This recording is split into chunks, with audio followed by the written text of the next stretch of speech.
Oke guys, welcome back to The Traders Note bersama gue Rangga Wardana.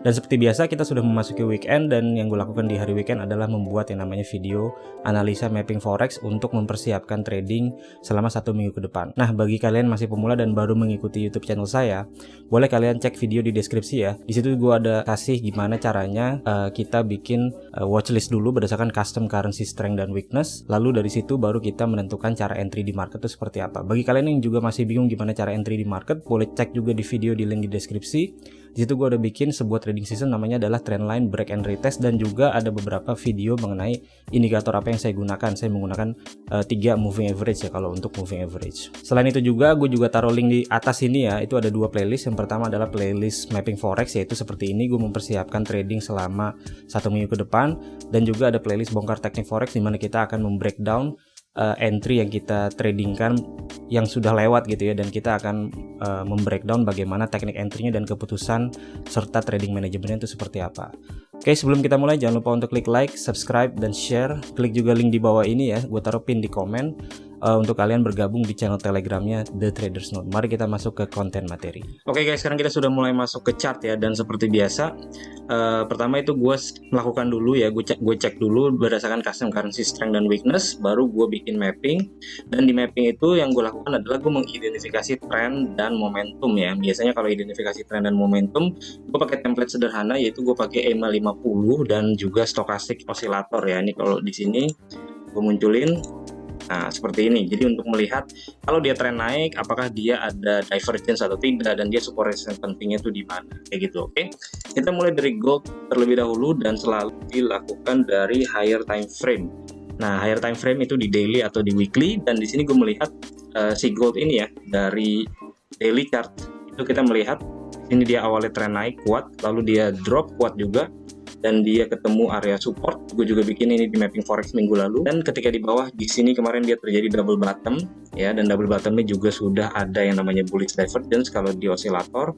Lalu dia akhirnya trending naik ke atas, dan ketika di atas kemarin itu dia ketemu resistance yang cukup kuat yang menjadi key level juga, itu adalah level 18.11 ya hingga 18.12 ya, ini di area sini, dan dia belum break. Nah, jadi trennya ada tren naik ya, kalau kita lihat di H4 ada tren naik, namun ada resistance yang cukup penting gitu. Jadi ada key levelnya di sini, dan di sini gue juga bikin zona ya, karena ketika dia di sini jatuh itu dia membentuk zigzag turun ke bawah, dan itu yang menahan si gold sampai saat ini. Oke, so yang gue lakukan kalau seperti ini adalah gue wait and see ya. Kemarin pun kita ada trading ketika di sini kan ya, 200 pip naik lalu dia langsung jatuh, dan setelah itu dia sideways antara rentang harga tersebut. Oke, nah kalau seperti ini yang gue lakukan adalah gue tunggu ya, gue tunggu dia keluar ke atas. Kalau terjadi breakout ke arah atas, dan setelah breakout terjadi retest atau koreksi, gue akan tunggu area entry di sekitaran sini untuk gue lihat spesifik candlestick pattern di situ ya. Mungkin nanti gue akan melihat kalau seandainya dia ada hammer atau ada false break di area bawah sini setelah dia impulsif breakout ke atas, baru gue akan cari buy on weakness-nya untuk gold. Nah, kalau itu belum terjadi, maka gue tidak akan trading gold dulu untuk sementara ini, karena terlihat dia masih sideways di area sideways-nya di sini. Oke, so jadi agak sedikit beresiko. Kalau gue disuruh pilih arah, gue akan pilih arahnya itu bullish ya, naik ke atas. Tapi gue tidak akan trading dulu melihat situasi yang terjadi di gold saat ini. Oke, next pair kita akan melihat di AUD USD ya. Nah, AUD USD kita tentukan lagi identifikasi trennya. Oke, di sini kemarin itu dia sebenarnya terakhirnya di dalam tren turun ya. Tapi kalau kita perhatikan di sini, tren turunnya sudah tidak kuat ya, terlihat dari dia turunnya juga membentuk pattern. Ini semacam falling wedge tapi tidak ideal gitu ya, jadi dia banyak ekor-ekorannya seperti ini. Kalau kita perhatikan ke sebelah kiri juga ini teridentifikasi. Sebelumnya dia ada zigzag di sini di daily chart, dan itu dia reject dari level tersebut. So jadi saya agak bullish untuk AUD USD meskipun chartnya agak sedikit jelek ya. Jadi kita coba turunin time frame ke H4 untuk melihat pergerakan harganya. Oke, kalian perhatikan sini, dia turunnya membentuk zigzag juga di sini. Kalau di H4, oke kita bikin ya. Nah, saat ini artinya posisinya dia di tengah-tengah dan dia tertahan oleh resisten yang di H4 di sini. So, kalau saya ingin mencari entry buy, maka saya akan tunggu koreksi kembali ke area bawah ya, ke area supportnya nih, untuk diambil trading buy ke atas si AUD USD. Oke, next kita akan melihat di AUD Jepang Yen. Nah, AUD Jepang Yen kita identifikasi trennya. Dia kemarin turun ya, tapi turunnya juga tidak impulsif. Jadi dia turun 3-4 candle, dia mantul naik. Terakhir dia juga turun 3 candle 3 hari ya, lalu dia mantul naik. Nah, tapi kalau si AUD Jepang Yen di sini dia belum reject daripada area support kuatnya di sini ya. So, masih ada kemungkinan bahwa dia bisa terus lanjut ke bawah nih untuk AUD Jepang Yen. Oke, di H4 gue melihat di sini dia ada zigzag juga. So, gue akan tunggu level tersebut di area atasnya di sini. Oke, kita akan tunggu kenaikannya untuk mencari trading sell di area tersebut. Nah, jadi ini patternnya nggak ada yang clear ya, jadi dia hanya pantul-pantulan aja seperti itu. Ini AUD USD dan AUD Jepang Yen. Oke, next di USD Kanada. Oke, USD Kanada saya bearish ya, jadi saya harap expect pergerakan harganya itu ke bawah. Di sini dia sedang membentuk pergerakan yang namanya adalah sharp pattern. Jadi dia di sini naik, turun, naik new high, dan harusnya dia jatuh kembali. Nah, ini syaratnya adalah dia reject di area Fibonacci ya. Jadi dia reject di area 1272 hingga 1414 dari retracementnya di sini. Oke, sebentar kita lihat di sini. Nah, artinya dia harusnya bisa terus turun ke bawah. Tinggal kita cari entry yang oke gitu. Oke, nah di H4 ini terlihat dia membentuk semacam head and shoulder ya. Jadi kalau kalian perhatikan di sini, ini bahu kirinya ini lagi bentuk head, dan harusnya dia bisa retest kembali ke area zigzag di sini yang menjadi resisten ya.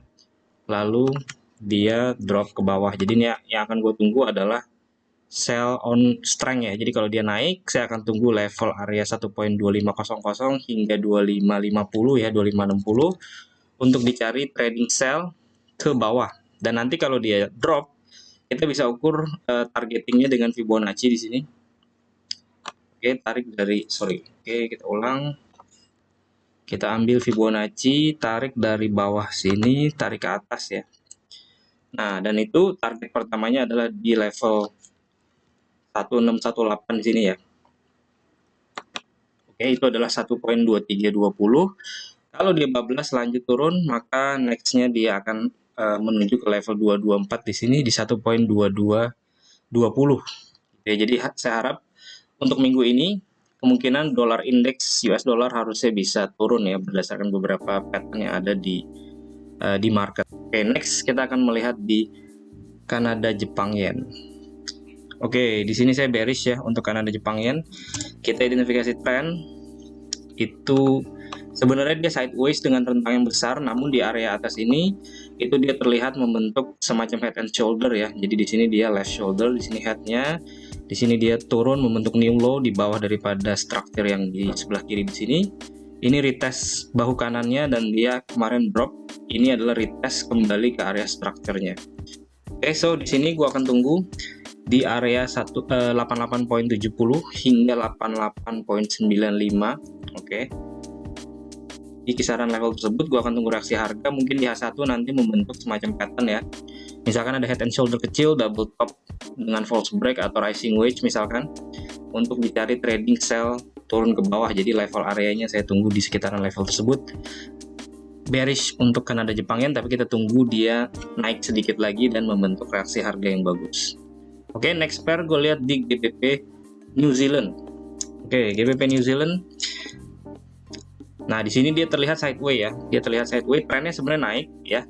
Tapi di area atas ini dia membentuk sideways, dan di sini dia kemarin sempat drop kuat ya. Di sini dia reject, di sini dia naik. Jadi ini nggak ada tren sebenarnya. Dia cenderung naik, tapi dia area atasnya nih resistennya cukup kuat gitu ya. Oke, kita bikin zigzag dulu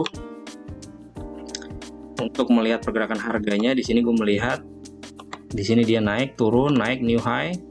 Oke, lalu di sini dia ketahan dan membentuk double bottom, lalu dia naik ya. Oke. Nah, kalau seperti ini terlalu 50-50 ya.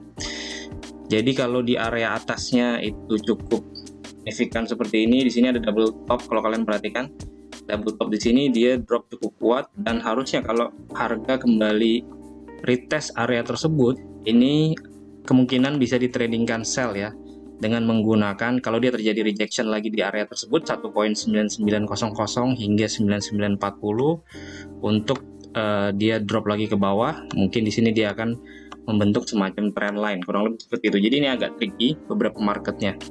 Nah, namun dari beberapa pair yang saya perhatikan di sini yang cukup lumayan itu ada di Kanada Jepang Yen tadi ya. Dan ini patternnya cukup jelas, dan biasanya ini akan gue berikan lagi di VIP channel bagaimana kelanjutan untuk entry-nya. Oke, sekian video hari ini. Semoga bisa membantu dalam trading Anda, dan seperti biasa, plan your trade, trade your plan, be disiplin, tetap konsisten. I'll see you guys in my next video. Bye.